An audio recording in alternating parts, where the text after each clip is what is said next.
Washington DC से मैं हूं वॉइस ऑफ अमेरिका का अमित श्रीवास्तव। अब खबरें विस्तार से। आज अफगानिस्तान में तालिबान के खिलाफ अमेरिका और सहयोगी देशों की लड़ाई को 8 साल हो गए हैं। इस बीच अमेरिका में सत्ता भी बदल गई है, इसीलिए अफगानिस्तान में लड़ाई के तरीकों में, रणनीति में भी बदलाव आए हैं। आखिरकार 8 साल बाद ये लड़ाई कहां पहुंची है, इस बारे में बात करते हैं दक्षिण एशिया में सुरक्षा विशेषज्ञ राजा कार्तिकेय से। राजा, स्वागत है स्टूडियो में। राजा, मुझे एक बात ध्यान आ रही है कि अभी भी आप, जब चुनाव हो रहा था अगस्त में अफगानिस्तान में, तो आप अंतर्राष्ट्रीय पर्यवेक्षक के तौर पर वहां पर थे, और इसके पहले जब जॉर्ज बुश राष्ट्रपति थे अमेरिका में, तो भी आप अफगानिस्तान गए थे, और आप साथ में अध्ययन भी कर रहे हैं दक्षिण एशिया में सुरक्षा पर। तो क्या मोटे तौर पर अगर हम देखें तो रणनीति में बदलाव आया है इन 8 सालों में? देखिए, जब राष्ट्रपति बुश थे उस वक्त वो सैनिक विकल्पों के बारे में जो फैसले थे वो बहुत काफ़ी जल्दी लेते थे, और कुछ तो ये भी कहते हैं कि जल्दबाजी में लेते थे। और उनकी रणनीति काफ़ी हद तक जो था मिलिट्री सॉल्यूशंस पे डिपेंडेंट था। राष्ट्रपति ओबामा के आने के बाद उन्होंने इसको बदलने की कोशिश की, और उन्होंने 3 जो हैं उन्होंने मेथड चुने इसके लिए। पहला ये था कि उन्होंने एक सिविलियन सर्च किया।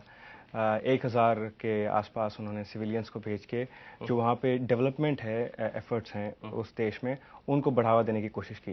साथ ही उन्होंने ड्रोन राष्ट्रपति बुश के ज़माने में ये चीज़ नहीं थी आपके? राष्ट्रपति बुश के ज़माने में डेवलपमेंट तो चल रहा था, लेकिन इस सिविलियन मेथड्स ऑफ डेवलपमेंट पे इतना जोर नहीं था। वो जो काफ़ी हद तक डेवलपमेंट जो था वो सिर्फ PRT तक ही सीमित था। जो प्रोविंशियल रिकंस्ट्रक्शन टीम्स थी जो कि काफ़ी हद तक मिलिट्री बेस्ड थी। फिर राष्ट्रपति ओबामा ने दूसरा उन्होंने ये किया कि ड्रोन स्ट्राइक्स को उन्होंने बढ़ाया फटा में, और साथ ही पाकिस्तान पर दबाव डाला कि वो अफगान तालिबान के साथ जो उनका रिश्ता था उसे ख़त्म करें। लेकिन अब इन तीनों जो हैं जो तरीके हैं, इनको नतीजा देने में कुछ समय लगेगा। और इस वक्त तालिबान ने लेकिन उनका अपना जो प्रेजेंस है अफगानिस्तान में उसे बढ़ा लिया है। पिछले लोग कह रहे हैं कि अफगानिस्तान में हावी हुए तालिबान। जी बिल्कुल। अब लगभग 80% जो अफगानिस्तान का जो एरिया है उसमें तालिबान की मौजूदगी है। अब इस मुकाम पे हैं हम कि राष्ट्रपति ओबामा के सामने एक फैसला उन्हें करना है, और और उनके सामने 3 विकल्प हैं। पहले एक विकल्प ये कि सारी फौजों को हटा ली जाए, और ये सरासर ना ही ये अफगानिस्तान के लिए अच्छा है, ना ही अमेरिका के लिए, और इसे व्हाइट हाउस ने भी आज खारिज कर दिया है। और जो 2 विकल्प हैं बाकी, एक है कि क्या जैसे जनरल मैक्रिस्टल बोल रहे हैं सेनाएं और सेनाएं भेजी जाएं, या फिर तीसरी ये कि जैसे वाइस प्रेसिडेंट बाइडेन और कुछ और सलाहकारों ने कहा है कि सैनिकों की जगह टेक्निकल ज्यादा एयर स्ट्राइक्स बढ़ा दी जाएं। अच्छा राजा, इसी बारे में मैं आपसे बात करता राष्ट्रपति ओबामा की नीति के बारे में। इस हफ्ते राष्ट्रपति ओबामा पूरी तरह से बिजी अफगानिस्तान को लेकर, अपनी टीम को लेकर, प्रशासन को लेकर, और कांग्रेस के साथ भी बात कर रहे थे कल।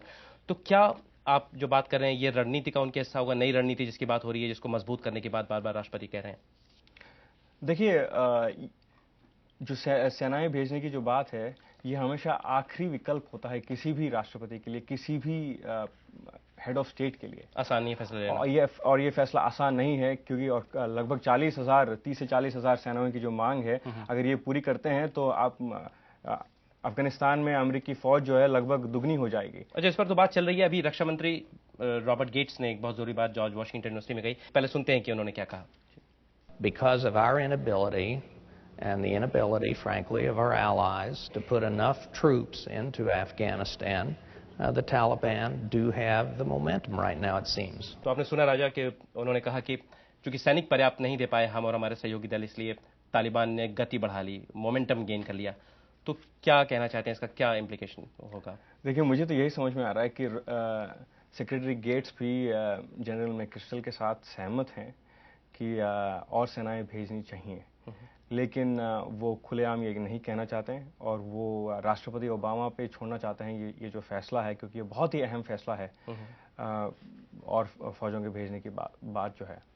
तो पिछले दिनों अभी आपने देखा कि 8 अमेरिकी सैनिक मारे गए, बल्कि एक और 9 मारे गए रोड पे, 2 अफगानी सैनिक मारे गए। वहां पर तालिबान लोगों ने घात लगाकर हमला किया, और बार बार ये रॉबर्ट गेट्स, मैक्रिस्टल लगातार सैनिक की डिमांड कर रहे। तो इसको लेकर क्या आपको लगता है राष्ट्रपति ओबामा पे दबाव बढ़ गया होगा पॉलिसी बनाने में? दबाव बिल्कुल बढ़ा है, लेकिन और यहाँ पे 2 बातें हैं। पहली बात यह है कि तालिबान को कंट्रोल में रखने के लिए बिल्कुल जो है अफगानिस्तान में और फौजों की ज़रूरत है, लेकिन क्या उन फौजों को इस मुकाम पे भेजी जाए जबकि जो बाकी उन्होंने तरीके आजमाए हैं उनका नतीजा पूरी तरह से निकला नहीं है, या फिर उनको किसी और मुकाम पे या थोड़ी बाद में भेजा जाए, ये इस असमंजस में है राष्ट्रपति ओबामा। यानी अभी तक जो हुआ उसके बारे में विचार विमर्श हो रहा है, पूरी बातचीत होगी, फिर निकलेगा फैसला कि नई फौजें भेजी जाए या नहीं। बिल्कुल, और थोड़ा उनको जो वो वक्त ले रहे हैं ये बिल्कुल सही है, क्योंकि ये कोई आसान फैसला नहीं है लेना, और खासकर जब अमेरिकी फौजों के जान का सवाल है तो बिल्कुल ही उन्हें अपना टाइम लेना बिल्कुल सही है। बहुत बहुत धन्यवाद स्टूडियो में आने के लिए और हमें ये सब बातें बताने के लिए।